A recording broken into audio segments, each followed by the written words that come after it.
Hello' বন্ধু, current আছামলৈ স্বাগতম। আজি আপোনালোকক এটা সুন্দৰ ভিডিঅ' মই উপহাৰ দিবলৈ লৈছোঁ। আপোনালোকে এয়া দেখি আছে সুন্দৰ লনৰ ওপৰতেই এই কেইজোপা সাঁচি গছ। এই সাঁচি গছ কেইজোপা আপুনি দূৰত্ব দেখিছেনে? মাত্ৰ এফুট আঁতৰতে এই সাঁচি গছ কেইজোপা আছে। এই সাঁচি গছ কেইজোপাৰ বিষয়ে মই অলপমান অৱগত কৰিবলৈ লৈছোঁ। আধ্যাত্মিক দিশেৰে চাবলৈ গ'লে দশপুত্ৰ সম বৃক্ষ। 10জন পুত্ৰই আপোনাক যিমান উপকাৰ সাধন কৰিব, এজোপা সাঁচি গছেও আপোনাক সিমানখিনিয়ে কৰি দিব। সেইখিনি আধ্যাত্মিক কথা। পুত্ৰ জন্ম হয় পিতৃৰ ঋণমুক্ত কৰিবলৈ, পিতৃক ঋণমুক্ত কৰিবলৈ পুত্ৰৰ জন্ম হয়। অৰ্থাৎ পুত্ৰ হৈছে পিতৃৰ দ্বিতীয় জন্ম। গতিকে তেনে পুত্ৰ সম গছ এই সাঁচি গছ। ঠিক আছে, আমি এতিয়া আকৌ বেলেগ কথালৈ আহিছোঁ। এই সাঁচি গছজোপাত আপুনি কিছুমান দাগ দেখিছে। এই দাগবিলাক বাৰু ধৰিব পাৰিছেনে কিহৰ দাগ? এই দাগবিলাক হৈছে ছাগলীয়ে খাইছে। ছাগলীয়ে কেনেকুৱা সাঁচি গছ খায়? মিঠা সাঁচি। যদি মিঠা সাঁচি হয়, ছাগলীয়ে আপোনাৰ এনেকৈ খাই দিব। এতিয়া চাওক, মই আৰু এজোপা গছ দেখুৱাইছোঁ। এইজোপা গছ, এই গছজোপা চাওক, মই বান্ধি থ'বলগীয়া হৈছে। মই আগৰ ভিডিঅ'বিলাকত কৈছোঁ যে মোৰ সাঁচি গছৰ পাতবিলাক খুৱাবৰ কাৰণে মই 2জনী ছাগলী লৈছিলোঁ। 2জনীৰ পৰা মোৰ 11জনী হ'ল, 11ৰ পৰা প্ৰায় মোৰ 22জনী হ'ল। এতিয়া মই সেই ছাগলীখিনি বিকিলোঁ, এতিয়া 7টা আছে। তাৰ ভিতৰতে মোৰ এতিয়া 5টা খাচী আৰু পেঠা মিলাই 5টা আছে। এই খাচীকেইটা অত্যন্ত ডেঞ্জাৰাছ। সিহঁতি এই গছডালত একেবাৰে উঠি যাবলৈ মন কৰে, মানে ছালটো খাই ইমান ভাল পায়। আপোনাকো অৱগত কৰিলোঁ যে আপুনি সাঁচি গছৰ ছালটো কামুৰি চাব। যিজোপা মিঠা সাঁচি, আপুনি সেইজোপা মিঠা পাব। মিঠা পাব, কেঁহা পাব, তিতা পাব। টেঙা সাঁচিও হয়তো ওলাব, মই কিন্তু নাই পোৱা, কিন্তু পামগৈ। খাই থাকিলে চাই থাকিলে এদিন যে টেঙা নেপাম, সেইটো মানে নাই। বুজিছেনে? এতিয়া কথা হ'ল, আমাৰ অসমত এতিয়া আমি যিবিলাক সাঁচি গছ দেখি আছোঁ, ইয়াত সাধাৰণতে মিঠা সাঁচি, নেওৰা পেটীয়া সাঁচি, অমিতা পেটীয়া সাঁচি, অমিতা পিঠিয়া সাঁচি আৰু এবিধ আহিলে ভোলা সাঁচি। ভোলা সাঁচিটো চবৰে পৰিচিত, কাৰণ মিঠা সাঁচি, ভোলা সাঁচি এই দুটাৰ মাজতে কাৰবাৰবোৰ চলি থাকে।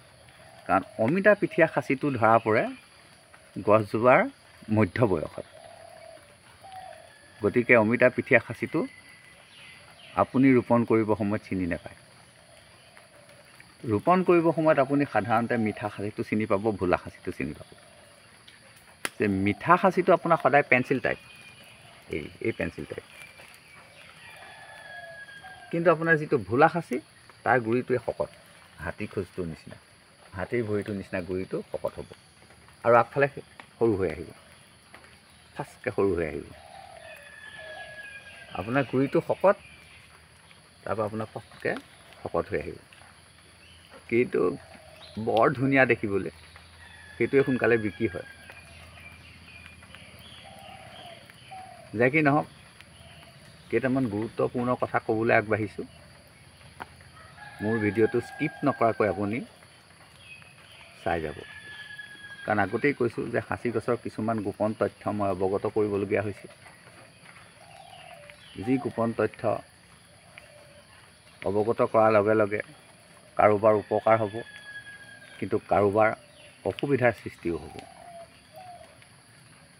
গতিকে মই কথাখিনি এটা আমনি লগা পৰিৱেশলৈ নিহে কথাখিনি কৈছোঁ যে মাজতো থাকিব পাৰে, শেষতো থাকিব পাৰে। যদি মই শেষত আছে বুলি কওঁ তেতিয়াহ'লে আপুনি স্কিপ কৰি শেষৰখন চাব।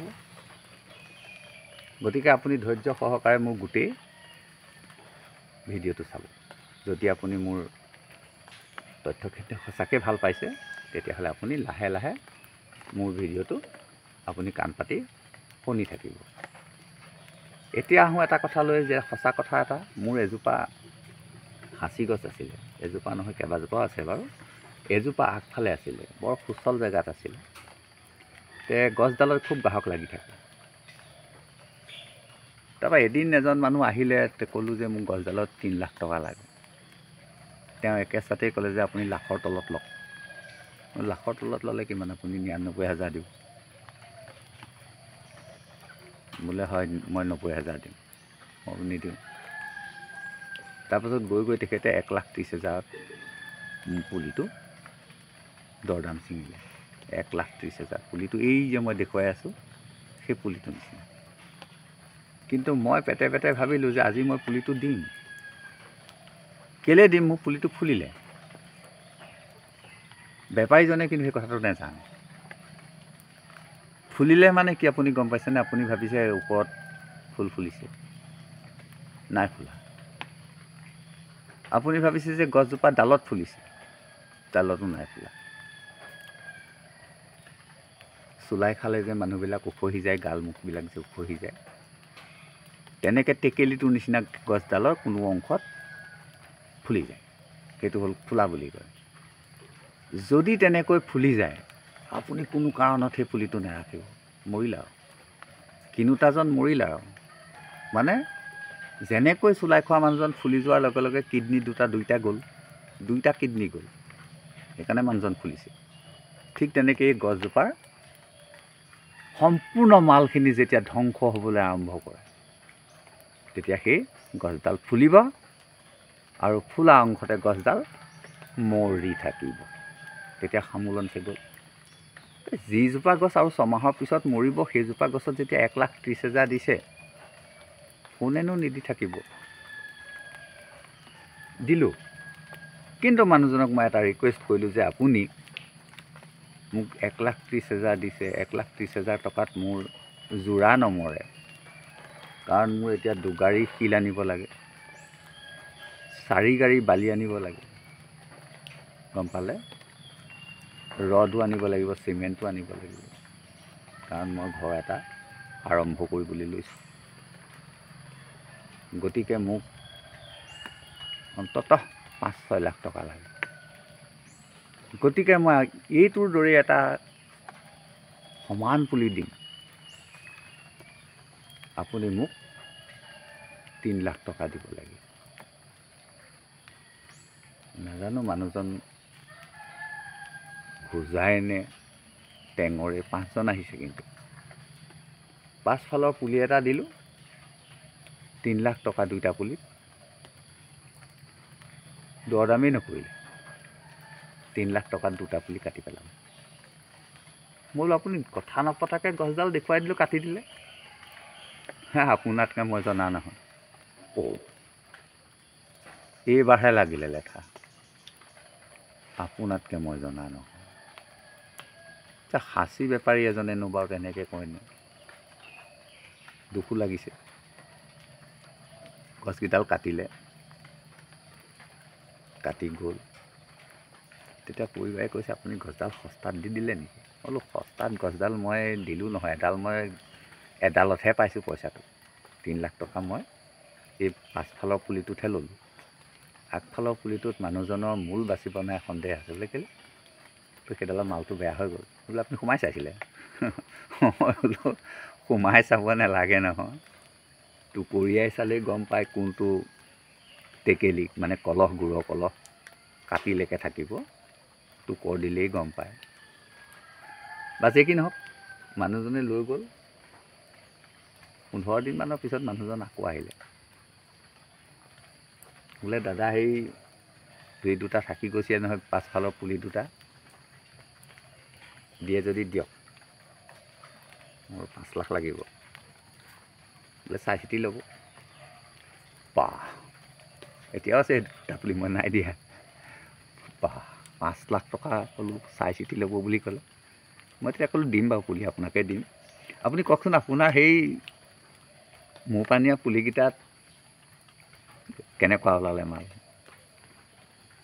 বোলে দাদা আপোনাৰ পুলি মই এতিয়া ভাল বুলি ক'ম নে বেয়া বুলি ক'ম, মই একো ক'ব নোৱাৰোঁ।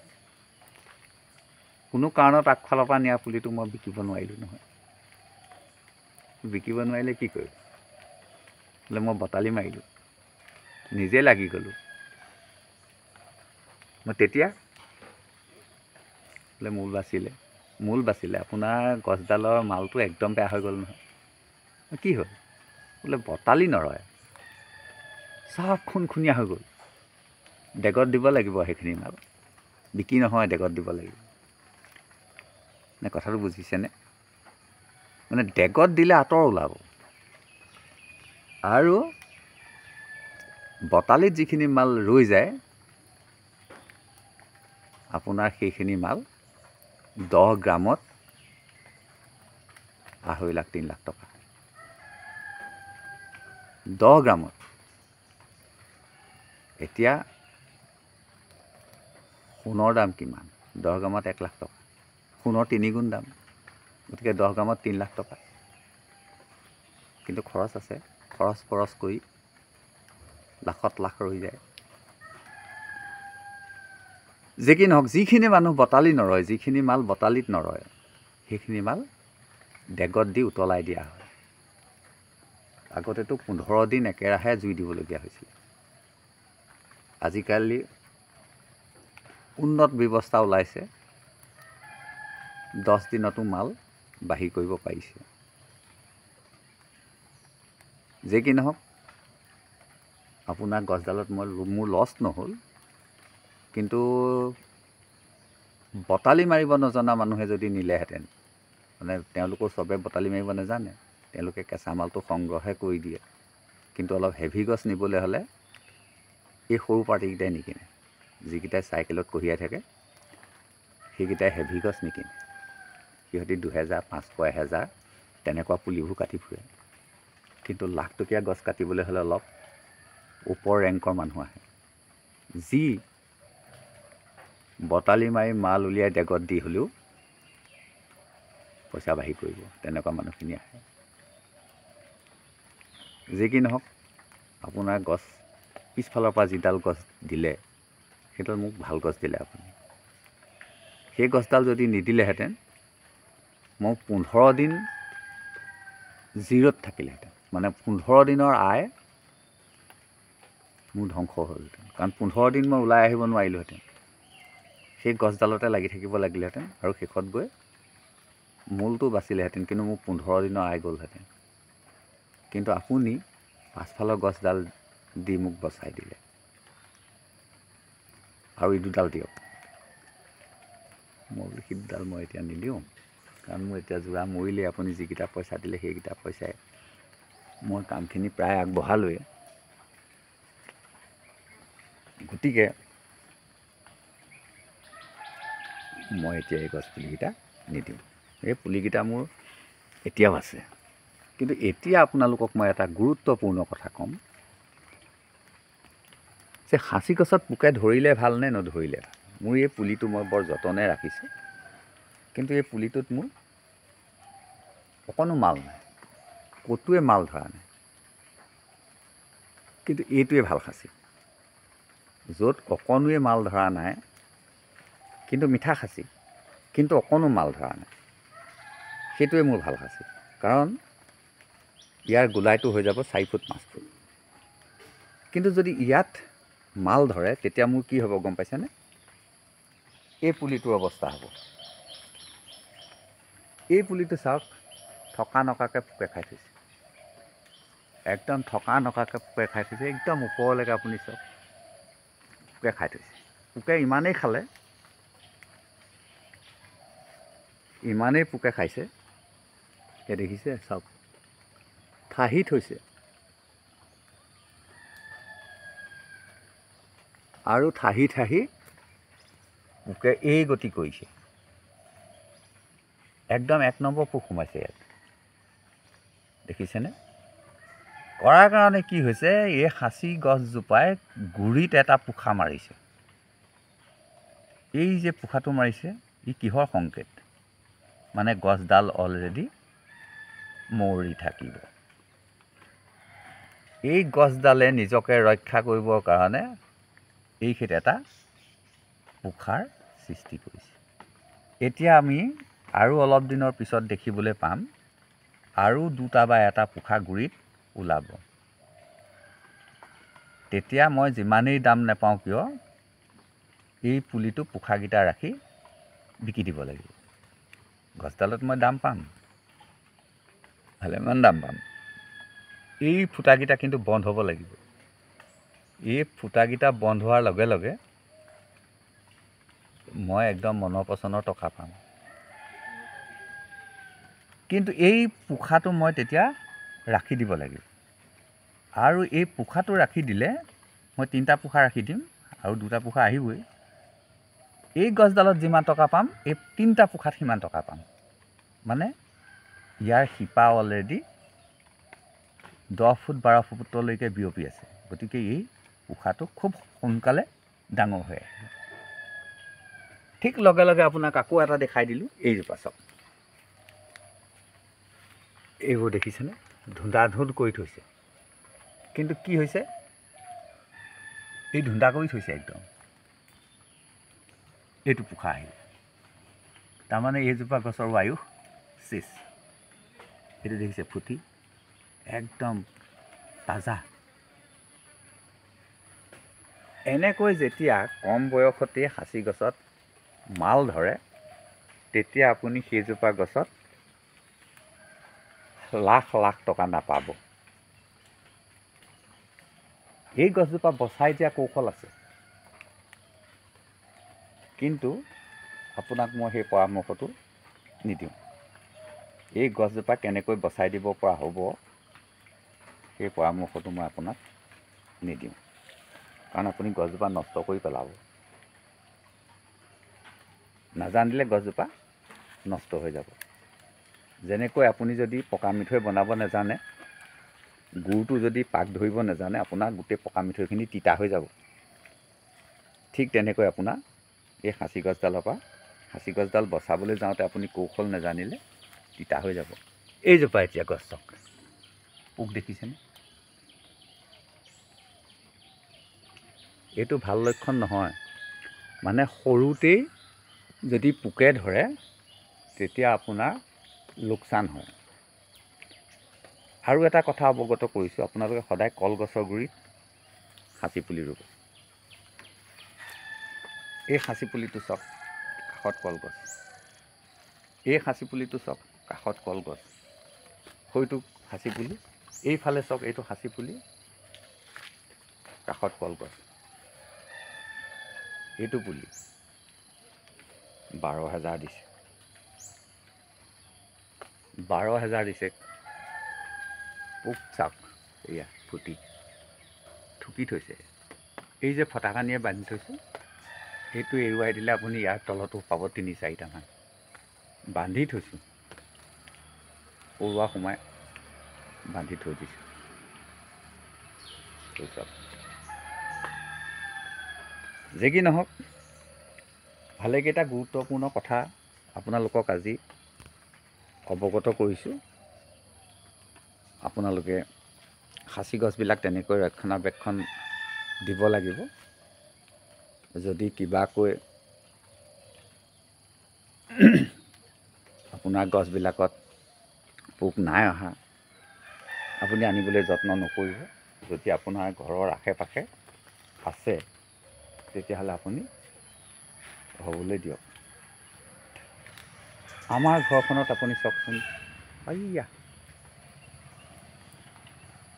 এজন মন্ত্ৰীয়ে কৈছিলে, ব্যাগুম মন্ত্ৰী, উত্তৰ পূৰ্বাঞ্চলৰ মানুহে খাই কুকুৰ থাকে হাবিত। হয়, আমি হাবিতে আছোঁ। সেয়া চাওক, ঘৰৰ দাঁতিয়ে দাঁতিয়ে গোটেইখন সাঁচি গছ। সেই চাওক, সাঁচি গছ, সেইজোপা বেলগছ।